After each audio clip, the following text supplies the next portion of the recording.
Existential moments at 3 a.m.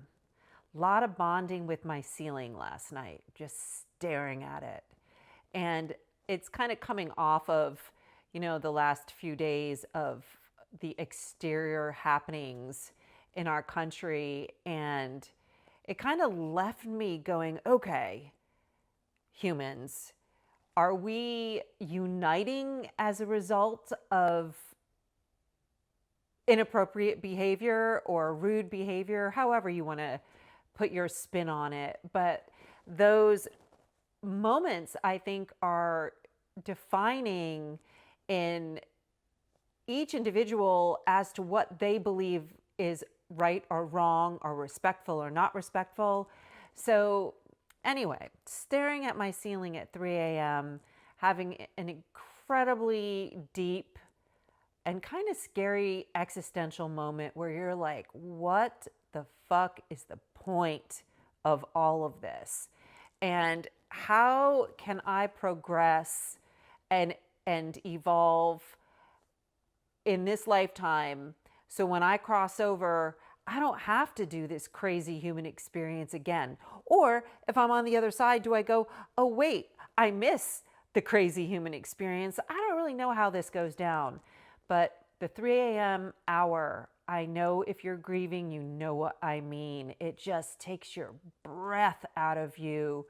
And it's so loud in that quiet space. And last night I was like, okay, you're going dark, you're getting deep. And what difference does it make if there's a purpose or not a purpose? You're going to wake up tomorrow morning, likely, and you're going to need to get through a day and carve out a day and find a reason or find like that inspiration or complaint, whatever it might be. So I was wrestling with all of the darkness, all of the guilt, where you're like, oh man, I could have saved my kid. I didn't do enough. Like all of the things that are gigantic and monumental in the dark, And I really reached kind of an hour into it. I sort of went, okay, you need to reach for your faith. And it really like hit me hard that the really like the truth of the matter is in my grief, my faith is what's keeping me going. And faith is different to me than religion. And I know I've been kind of ranty a little bit about religion and people hiding behind their religion. And I'm not going to go down that rabbit hole. But my first introduction as a young human to faith was in the Catholic Church. And little town in Connecticut, gorgeous, picturesque, idyllic. But the priest and the way in which it was forced on me to not have questions about it, in the sense of this is the way it is, and this is the right way, this is the wrong way, this is what you need to do.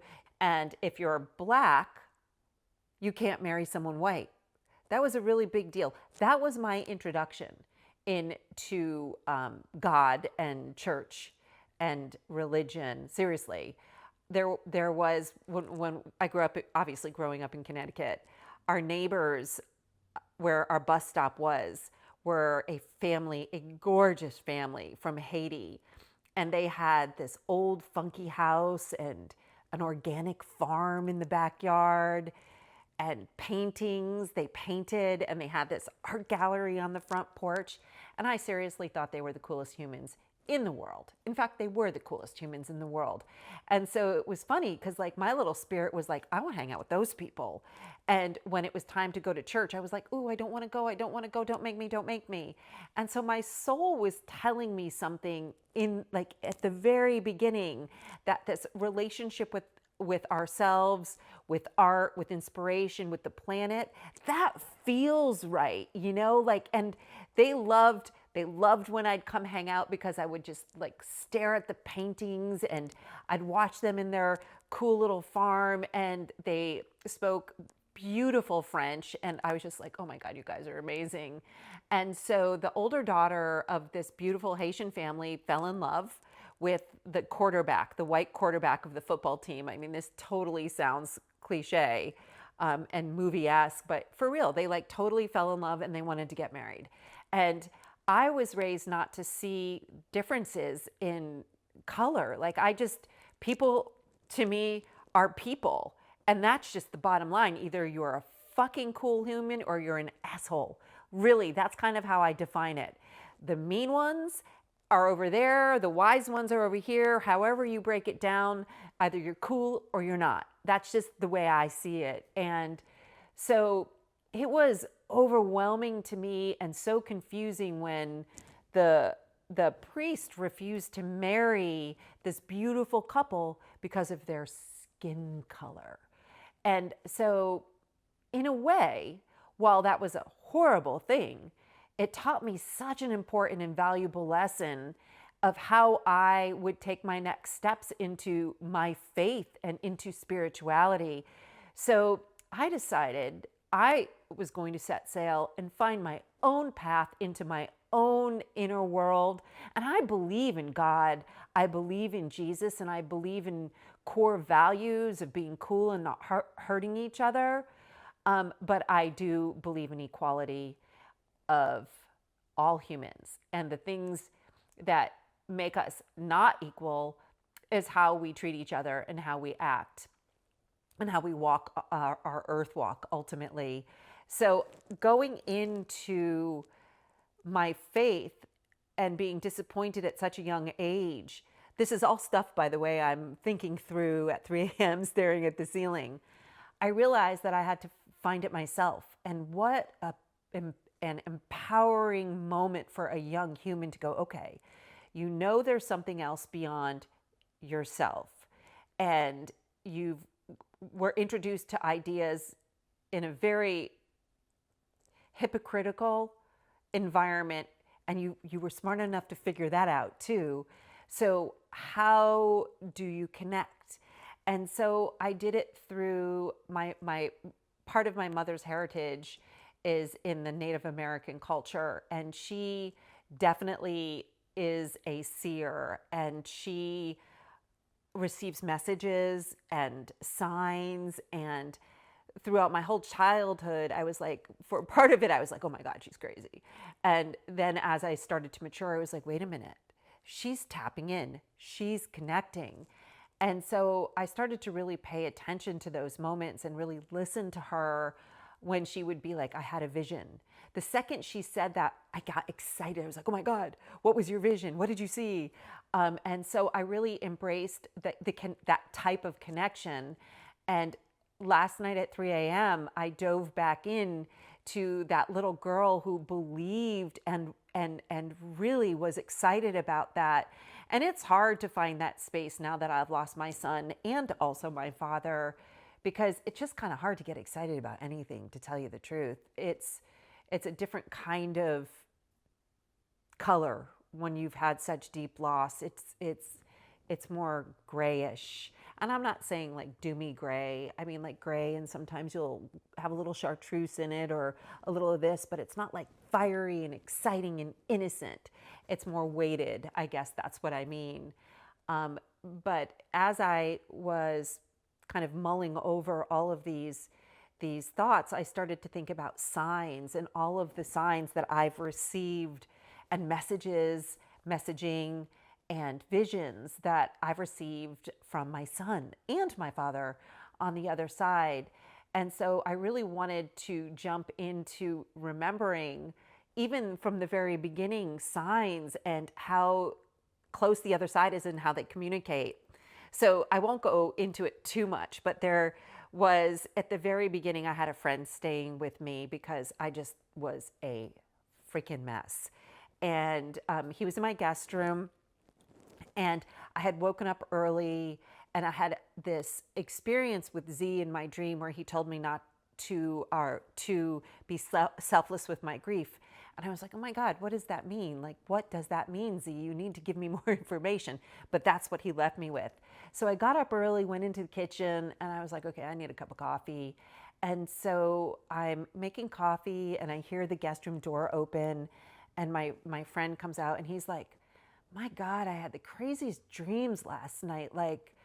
Um, I have my head is throbbing. I was listening to George Michael's Careless Whisper all night long and I couldn't get it out of my head. I was like, that's so cool though. What a great song. And he's like, but no, it was on repeat. And made him a cup of coffee and we're just kind of hanging out at the counter. And my phone, I get a text and I look at it, and my ex-husband said, Valarie, I had the craziest dream last night, and Z asked me to text you this, and he said to send her the song Careless Whisper. I kid you not. Like, my friend he was like, whoa. He went outside over the balcony, leaning over the balcony, not over the balcony, and he's just like shaking his head, and I just took it in and just took a huge deep breath. And that was just in the very beginning. And as like my journey unfolded into this loss, I would have friends send me, like a very sweet friend sent me a photograph from New Orleans, and he said, I don't know why I'm sending you this. I just felt like I needed to. New Orleans is where my son crossed over. And it kept coming in all these ways. And I realized last night at 3 a.m. staring at the ceiling that when I'm in a dark place and when I'm not listening and I'm in a fearful place, I don't get all of that messaging and those visits, because it ultimately takes that, if one can, in their grief, that peaceful place where you can be quiet and meditate and receive. So signs are such a big part of my faith. And I know that, I've been tripping about the Bible lately just because of all the crazy comments, but I probably will be on it for a while because the Bible speaks to all of these things. There were seers and prophets and crazy things that ended up happening, and no different than receiving signs through contemporary mediums and healers and all of the wonderful clairvoyance and just like light workers that we have on the planet. So this morning, after a couple hours of staring at the ceiling and really falling into that existential space, it took me a little while to kind of climb out of it and get my head around all of these miraculous things that I've experienced since losing my son, and getting my head straight about purpose and how some days you just don't need to have a purpose. You just don't. And that's hard for me. I'm a Sagittarius, I'm a fire horse, and I want to bam, bam, bam. I want to just go and I want to know what I'm doing. But today I kind of floated in moments where it was like, okay, that's what that existential moment felt like. Not good, very dark. And then, oh, this memory or this idea, I just kind of floated through my day and realized that today would be a day without the need to have a purpose, to just be with self, be quiet, and receive. So I believe in all of the miracles and the connections and what can happen in the quiet. And something, again, going back to, because my dad was such a smart dude and always shared so many philosophical little nuggets with me. But he was like, when in an existential moment, activating your imagination, it can get really fucking crazy. So sometimes grabbing your imagination and going, all right, listen, imagination, calm down. You know what I'm saying? You're on the ground, stay there and shush, because your imagination can really like just spiral you into a dominant thought in a moment. So, and it takes a lot of work to pull yourself out. So I think today my messaging would really simply be to listen and allow quiet space to receive. And in your grief, for me anyway, Not always does one need to push through and have purpose. To just be in it sometimes is the most powerful thing you can do for yourself, and the most peaceful thing that one can do for themselves. So, grief beats.